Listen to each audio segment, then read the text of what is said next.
Ikinakasana ng defense team ni dating Pangulong Rodrigo Duterte ang application para sa kanyang interim release. Kumpiyansa ang lead lawyer na si Nicholas Kaufman na matibay ang kanilang argumento laban sa kasong crimes against humanity ni FPRRD. May panawagan din siya sa mga taga-suporta ng dating Pangulo. Narito ang agenda report ng ating kasamang si Attorney Karen Jimeno.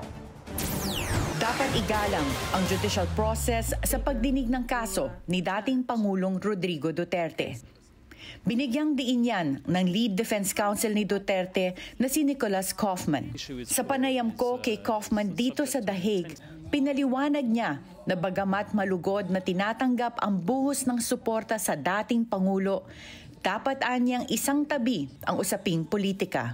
It can have a negative impact on the proceedings if, as I said, the media or the supporters turn against the judicial. This issue is the subject of intense debate in the Philippines, but let's just put the politics on one side and the judicial process on the other side.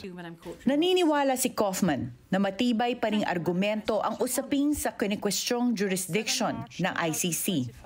Pero ang desisyon dito ay nakasalalay pa rin anya sa mga hukom.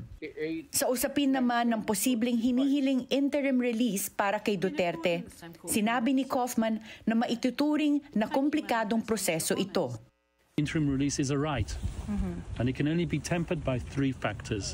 The first of which is the risk of flight, the second of which is the risk of interference of witnesses or with the evidence, and the third of which is the risk of continuing crimes. None of those factors exist in the present situation, so there is a right for Mr. Duterte to be released.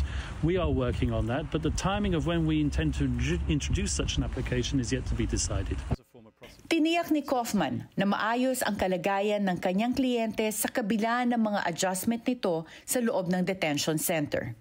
Hindi naman niya masabi kung hanggang kailan tatagal ang pagdinig sa kaso ni Duterte.